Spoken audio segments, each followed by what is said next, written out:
Since House of the Dragon started us out with a wild event, the fallout, of course, has gotta be wild. So let's talk about how that plays out in episode 2. But first, if you like what I'm doing here, give this video a like and subscribe if you're new. Also, check out the description for links to my other channels, socials, and my Twitch live streams. I felt a bit bummed that we didn't get to see how they would illustrate the blood and cheese event on the opening sequence tapestry since it didn't get an update from last episode. So now I'm wondering if they were going to update it at all throughout the season, or if we'll only get to see that with each new season. The episode begins with chaos in the Red Keep during the aftermath of little Jaehaerys' murder. The scene of the guards corralling the castle staff and the use of tracking dogs shows some of the measures they're taking to ensure they find the culprits. Aegon has just been notified of his son's murder. In his fury, he destroys Viserys' Valyrian model city that we saw Viserys spend a lot of time across many years last season. The show's creator Ryan Condal said that Aegon's destruction of the model city was a dramatization of how Aegon's reign is way different from Viserys's. It can also be viewed as a symbol of the decline of the Targaryen's Valyrian legacy, as now multiple members of the Targaryen family have lost their lives as a result of the succession crisis. Since neither side is intent on backing down, it seems like more Targaryen lives may yet to be taken in this conflict. Tom Glencarny has received so much praise for his acting in the last episode, and let that continue into this episode. The emotions Aegon expresses from last episode to this one are completely opposite, yet he totally sold it again and keeps on selling it throughout the episode. Aemon returns to his chambers to discover that his room's been broken into via the secret passageway left open and the missing coins on the map he and Cole were just using to discuss war strategies. This evidence helps him understand that his nephew's murderers were originally looking for him. Since later we learn that he feels guilt for Luke's murder, he may also be feeling unspoken guilt for Jaehaerys' murder, since if he hadn't killed Luke, they wouldn't have sent anyone looking for him, and Jaehaerys would still be alive. Otto joins Alicent in her chambers to discuss the death of Jaehaerys. Alicent expresses grief for Helaena, and Otto makes an awkward attempt to comfort his daughter. The rest of the episode shows multiple examples of how hard a time this family has with showing comfort and solace to one another, so it's not surprising that Otto's attempt to comfort Alicent looks so stiff, and Alicent immediately shrinks away from him. So Otto starts speaking in a language they're more familiar with and says, "There will be retribution. The person responsible will pay." But Alicent is racked with guilt for being in bed with Kristen when the terrible deed was committed. She thinks that this happened because the gods decided to punish Alicent and her family for her actions. Then Mr. Brightside Otto tells her that, yeah, this sucks, but this could actually be a good thing. Cheer up, buddy. In the small council chambers, Aegon shows the council how angry he is. Kristen says he was in bed, but Aegon doesn't like this answer. In his rage, he's not willing to accept any excuses and wants to place blame wherever he can. He even blames his mother for sparing Rhaenyra. Alicent is looking guilty and a bit scared that the truth about her and Kristen's affair may be revealed since they were getting it on when the murder took place. Larys enters to let everyone know they caught blood fleeing the Gate of the Gods with the child's head. One of the measures taken to catch the killers was closing off the gates. Blood was caught trying to flee to return the head to Daemon and receive the promised half of his reward. Aegon wants to kill Blood right away, but he's talked into holding off until Larys can get answers from him using his trade mastery. Since they usurped the throne from Rhaenyra, and since Aemon, a member of Aegon's side, killed Rhaenyra's son, Aegon knows that Rhaenyra, or a member of her side, was behind Jaehaerys' murder, and he wants to immediately seek retribution. Jasper Wilde urges him to consider that it could have been someone else. But Otto steps in to say, yeah, sure, let's find out the truth, but even if it's anyone else, who cares? Blaming Rhaenyra is going to do so much good for us. Aegon doesn't want people thinking of him as so weak that anyone could easily slip into his home and kill a member of his family, but to that, Otto points out that many already think Rhaenyra should be sitting the Iron Throne instead of you, so the situation could be used as an advantage rather than a disadvantage. It will make Rhaenyra look bad, not us. And here's how we'll do it. We'll parade Jaehaerys' body through the streets with his grieving mother and grandmother following behind. Let's use this poor little boy's violent murder as a political opportunity. This plan has merit, of course, but goddamn is it absolutely disgusting. There's never a good time to put forth a plan like this, but a whole day hasn't even gone by before he starts plotting how this can be exploited. Aegon, rightfully so, finds this idea distasteful, but Alicent backs up Otto and they move forward with preparations for the funeral procession. Alicent joins Helaena to let her know about her required participation in the new plans for Jaehaerys. Helaena is seen alone, clutching a shroud, the same one she was sewing in the previous episode. At the end of the scene, she gives it to Alicent, saying, "This is for my boy." This was so sad when we look back at that moment in the previous episode. She expressed her fear of the rats, and she was preparing her living son's funeral shroud. When Alicent was first shown this episode, she was crying for Helaena, but when she sees her for the first time afterwards, she shows not one bit of sympathy or comfort toward her daughter, who just experienced arguably the most horrific thing a person could experience. It's just talk of politics, something Helaena doesn't care one bit about. Her son was just murdered, and her mother joins her to talk about the politics involved in doing this sick thing. Aegon's screaming about his heir, his legacy. Otto's plotting how they can exploit the situation. In the last episode, Helaena asked Aegon, what if Jaehaerys doesn't want to be king? She's never cared about their royal duties, and especially doesn't care for her children becoming involved in these duties, politics, or war. But despite her disinterest, her son was murdered, and she is forced to take part in the political plans. Alicent inappropriately uses this moment to try and explain away what Helaena saw when she walked in on her with Kristen, but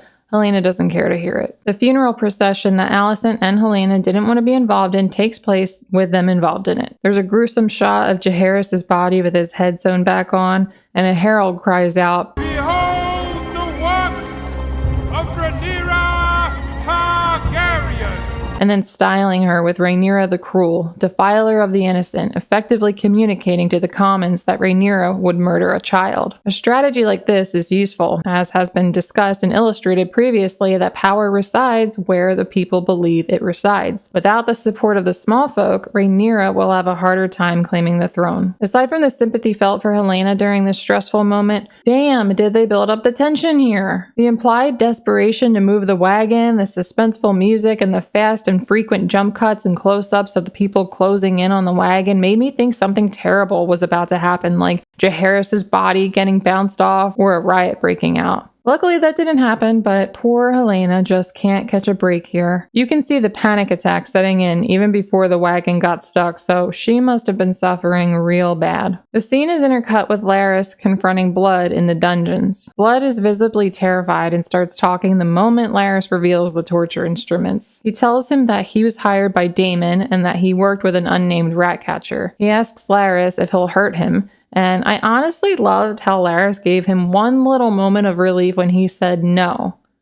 But I cannot vouch for his grace. And in walks the father of the boy he just murdered. I know Larys is scary and Aegon is not a good guy, but I still enjoyed watching Blood get punished for what he did and at the hands of one of the people directly impacted by his crime. Rhaenyra is looking a lot better this episode, but unfortunately her situation hasn't improved. She gets the news of the blood and cheese incident, and along with it, news of the false tale being spread that she was the one behind it. Rhaenyra wants the message sent out that she denies having had any part in the murder, but Gerardus advises that it might not be received in good faith, considering how impactful and shocking the allegations against her would seem to all who've heard it. Rhaenyra is understandably bewildered that anyone would consider that she had anything to do with a crime so cruel, and one involving her sister Helaena no less, someone who's so clearly innocent in their family feud. Alfred Broom gets on a bunch of people's shit lists real quick when he tells Rhaenyra, hey, wink wink, if you did it, don't worry, we understand. I love the deliberate look Rhaenys gives Daemon here. She's clearly suspected he might be involved before it was revealed that he was. And of course, his little smirk all but confirms it. Then, when Rhaenyra catches a glimpse of Daemon's smirk, the dots are connected. Privately, Rhaenyra confronts Daemon about the murder, to which he confesses, but denies that he sent the assassins after Jaehaerys, but Aemond. Rhaenyra follows that up with, but what were your instructions if they couldn't find him? Something we were all left wondering last episode. But he denies sending them after Jaehaerys, or anyone else if they couldn't find Aemond. Either way, it doesn't matter. The deed is done, and it's a really bad look for Rhaenyra. Now the news is spreading throughout the realm that she had assassins kill an innocent little child, and her claim to the throne has been weakened. Not only do you need the love and support of the small folk, the realm's lords and ladies will be less likely to provide her with aid in taking the throne if they believe she's a child killer. And this incident is what leads Rhaenyra to finally opening her eyes to what Daemon's really about. He cannot be trusted or relied upon. And there's a lot to unpack here because, on the one hand, Daemon truly cannot be trusted or relied upon. But on the other hand, like he pointed out, He's been serving her cause. But on the other hand, again, he doesn't do these things for her. He does these things to satisfy his own needs and desires. But you also got to keep in mind that if his attachment to Rhaenyra, at least during the point in time of their wedding, was purely to get him closer to the throne and achieving the rank he believed he was robbed of and getting the love and attention he felt he was denied, then remember that when they first got together, it was Rhaenyra who came on to him. It followed the funeral of his wife. He didn't set this up. And it was her who told him that she needed him when they agreed to send off Rhaenyra, stage his death, and get married. So he hasn't been scheming this whole time to achieve this perceived end, but yeah, he still isn't trustworthy or reliable. Jesus, this relationship is screwed up. His departure at the end of the scene may be good for both of them, but I also think it will prove bad for them in other ways. But hold on, get back here. There's still more to talk about in this scene. So Rhaenyra realizes that she can't trust her husband and questions whether he wasn't serving her but using her to get closer to the throne, and this pisses Daemon right off. It's unclear if this gets him so angry because it's a she hit the nail right on the head kind of situation, or because it's so untrue that he's insulted. He goes for Rhaenyra's throat again, but manages to restrain himself this time, although you can see he fought hard to do so. Daemon continues to defend himself, offering examples of things he's done that would prove he supports her, but Rhaenyra thinks all of those things have been done for his own selfish reasons. So she asks him point blank, "Do you accept me as queen? Or am I just a means to getting closer to your previous inheritance?" This leads to Daemon saying that the only reason Viserys didn't want me as his heir was because he didn't want his legacy overshadowed by what my legacy would have been, and you were a safe way of avoiding that, which is ridiculous. But he says that Viserys sought greatness but didn't want to do what needed to be done to achieve it. And this is true. We saw Viserys struggle with this, but that still doesn't mean that's why he chose Rhaenyra as his heir over Daemon, like Daemon wants to believe. It was, like Rhaenyra tells him here, because Daemon could not be trusted. And the late coming realizations wash over her again, and Rhaenyra calls Daemon pathetic. Okay, you can go now.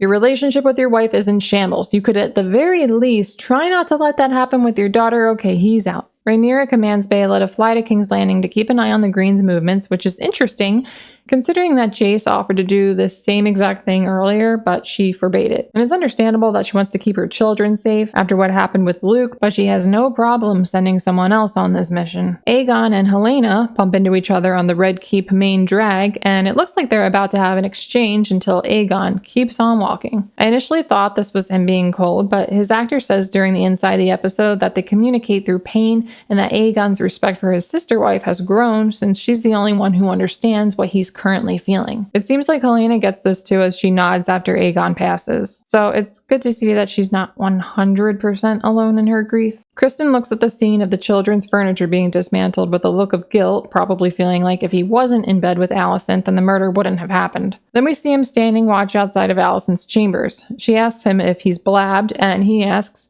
"What do you take me for?" Gee, I don't know. Rather lapses. It happened, Your Grace. I have committed it. We saw Alicent looking stressed last episode, and there have clearly been no improvements in that department with this episode. Kristen says there's no absolution for what he's done, and we can physically see that he's totally overcome with guilt and fear. But, like in the past, he's not going to do the right thing to try to make up for his wrongdoings.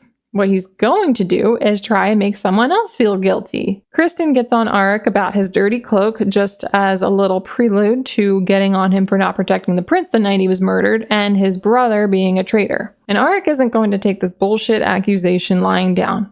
He asks him, "Where were you? And why doesn't Helena have a sworn protector?" Good questions. Kristen tells Arik he's brought disgrace upon their ranks, and now he must restore it. But he really might as well have been looking in a mirror when he said this. Kristen, by way of sending Arik to assassinate Rhaenyra, tries to make up for the guilt he's feeling. Plus, he wants to satisfy his violent, impulsive urges. I know it's obvious, but damn, it's just crazy how phony and irresponsible Kristen is. Look at Arik's face. Even he's in disbelief that the Lord Commander would come up with such a deceitful plan. But Kristen threatens him, so he decides to go. Jace and Baela talk about their fathers and their complicated relationships with them. Jace reckons Daemon went to Harrenhal since he's talked about going there multiple times. Baela says she thinks she hates Daemon. His cold neglect we saw earlier probably isn't the only time he's shown her that kind of treatment. When they were in Pentos, it looked like Daemon showed Baela a lot of attention while ignoring Rhaena, But shortly after they left, Baela stayed with Rhaenys on Driftmark and probably didn't see much or any of Daemon during those years. And since they've both been present on Dragonstone, we haven't seen them spending any time together, so she probably feels neglected and unloved by him, the way Rhaena felt when they were younger, and possibly still feels now. Baela asks Jace what he remembers of Laenor. Jace was still pretty young when his perceived father died, but he still has nice memories of him. Then she asks about Jace's real father, Breakbones, who died right before Laenor,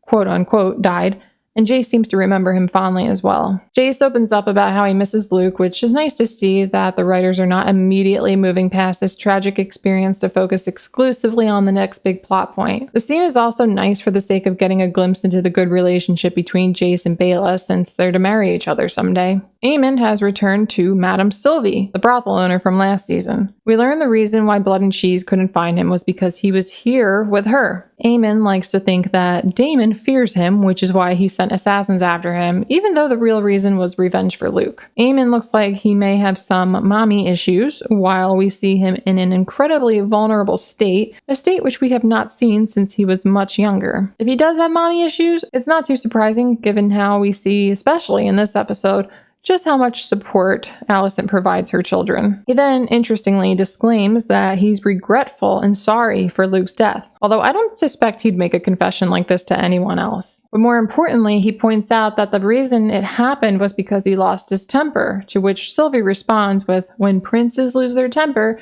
it's often others who suffer, like the small folk," which we see many examples of in this world. Like here, in this next scene with Hugh, who we met last episode. Hugh returns home to his wife and sick child. They discuss their struggles due to high costs and the food hoarding as a result of the blockade. The blockade Corlys put in place for Rhaenyra's war efforts is advantageous for the Blacks, yes, and it's harmful for the Greens, yes, but who suffers worse?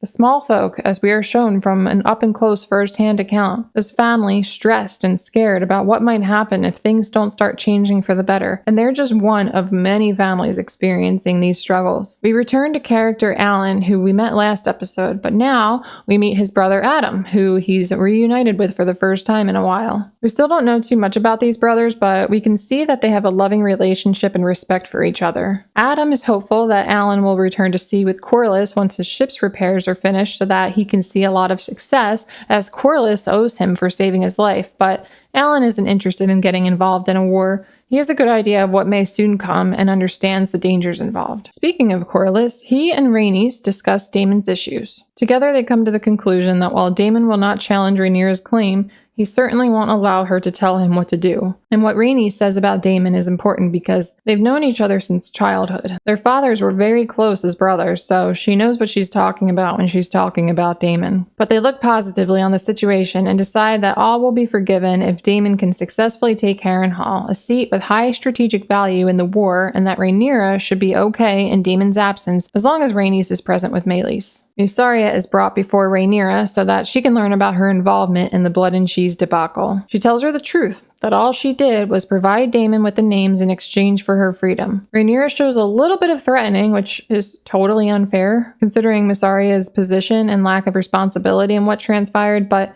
in her defense, she does want to make sure whoever may have had a hand in the Blood and Cheese outcome receives adequate punishment. When Mysaria makes it known that she's known Daemon in the past, a little light bulb goes off in Rhaenyra's head, and she realizes that Mysaria was the one Daemon brought with her to Dragonstone when he stole the dragon egg and tried to reclaim his status as heir. This helps her understand that Rhaenyra isn't the first person Daemon used this way. Mysaria just wants Rhaenyra to honor Daemon's promise to free her, and Rhaenyra says it would not serve her to set her free, which is funny because, well, after she changes her mind, it does. To Mysaria's frustration, Rhaenyra thinks that Mysaria can be an asset since she knows the ins and outs of the Red Keep, and she fears that Mysaria may betray her if freed. Adam is looking for some grub on the beach when Sea Smoke flies over. Sea Smoke was Laenor's dragon who he abandoned when he fled Westeros with Carl last season. Adam is so captivated by the dragon that he stops what he's doing to get a good look. Aegon publicly hanged all of the Red Keep's rat catchers. We see multiple women grieving for their sons and lost family members, all of which but one were innocent in Jaehaerys' murder. And they just had to do it to us. They just couldn't be done breaking our hearts with this dog crying at his human's body.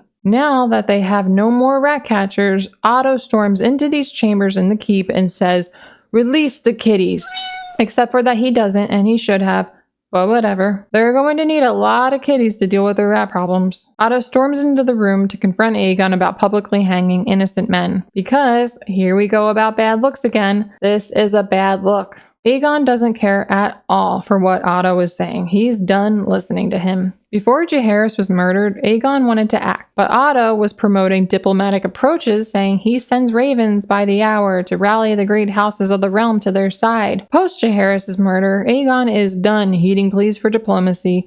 He wants to take action and make some heads roll without any concern for long-term consequences. And we already saw a little bit into how this could go down. Just look at and listen to the way this woman says, "the king." In the king's employ.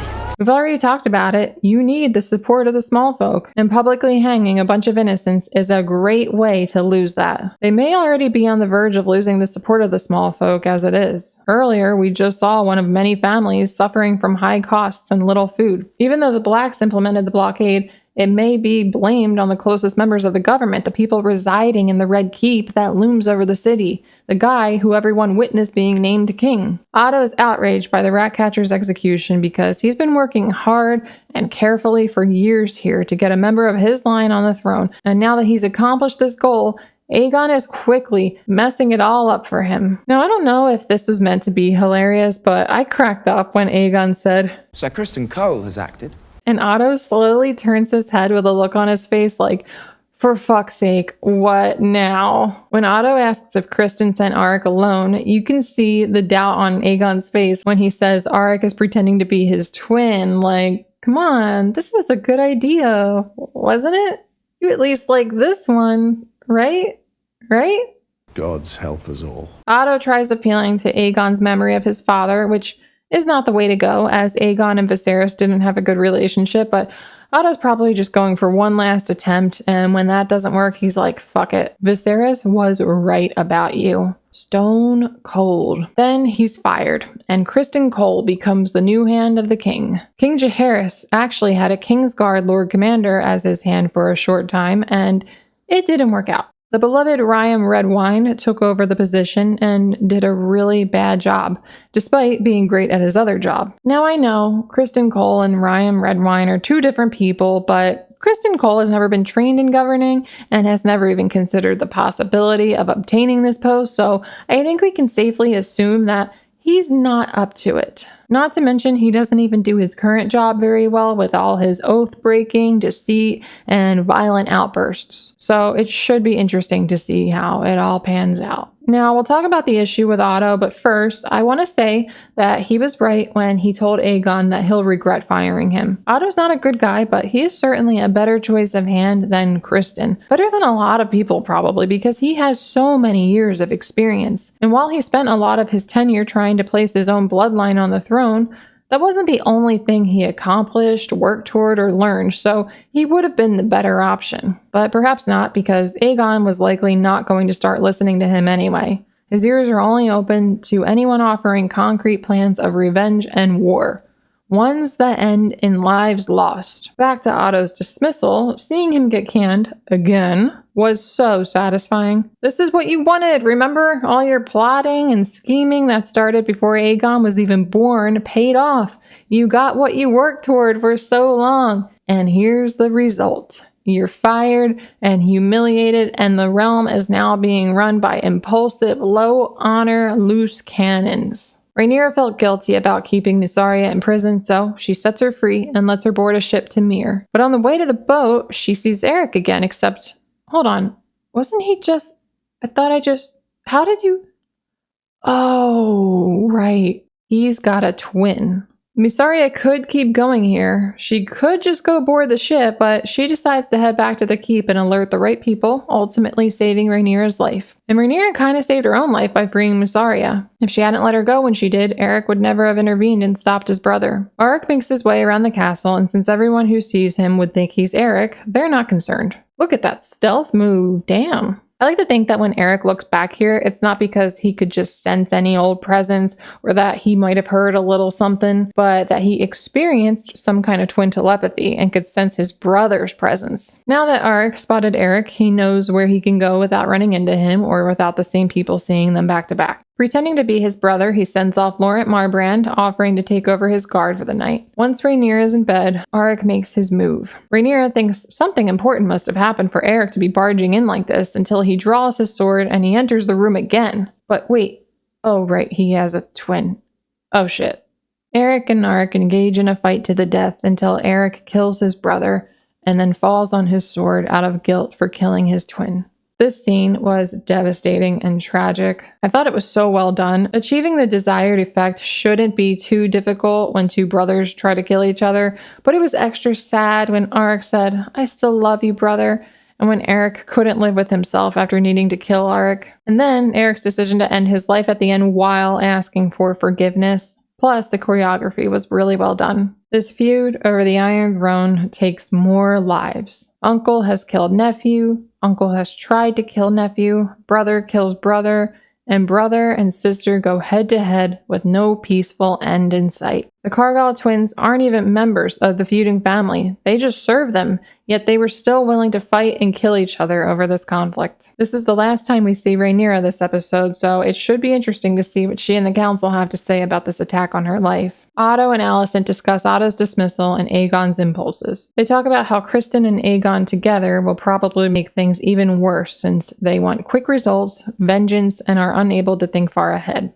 Alicent is hopeful that Aegon can still be guided in the right direction and is just temporarily making bad decisions while he deals with Jaehaerys' death. Otto decides that he's going to return to Old Town instead of standing by and watching the house burn down. Then he points out that Daeron is there. I've been dying to see how they're going to introduce Daeron, and I screamed when he finally got a mention. Otto is hopeful that Daeron will actually listen, probably because he didn't grow up around all this mess, and if that's the case, he may be able to help their cause. But Alicent suggests Otto goes instead to Highgarden to get the Tyrell's support and that of the rest of their bannermen. She's also hopeful that after Aegon cools down, Otto might get the opportunity to return. Alicent is on the verge of confessing her affair with Kristen, but Otto wants her to keep it to herself. I think he's fed up learning about all the mistakes his family members are making. Alicent then walks in on Aegon quietly crying to himself and looks like she feels bad, but then she just leaves without offering any comfort or even saying a damn word.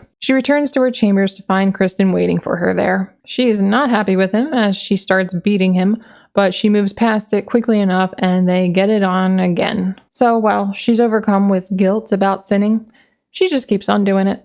Overall, I think this was a really great episode. I'm happy with how they kept the story moving along without totally forgetting about past events. This is something that happens a lot in stories, which is always kind of bothersome since it's unrealistic for people to forget about things and move on right away just because something else big happened. Something that's usually done really well in this show is the focus on each character's emotions and how their emotions guide their decisions. I think this episode captured that really well, which is always great to see done with such quality because it makes it easier for us as an audience to relate to them. Something that can be hard to do with characters living in a different time period, in a totally different world from the one we live in. And I'm happy that we're left feeling excited to see what's to come the rest of the season. Even for us who've read Fire and Blood, it's still exciting to consider how the show may portray upcoming events and just to see them play out on screen. Since I've been quite pleased with the first 2 episodes, I think that it's fair to expect that the rest of the season won't disappoint. Let me know what you guys thought and what you're looking forward to seeing in the next 6 episodes. Don't forget to subscribe for more and like this video if you enjoyed it. Thanks for watching and I'll see you in the next one. Bye!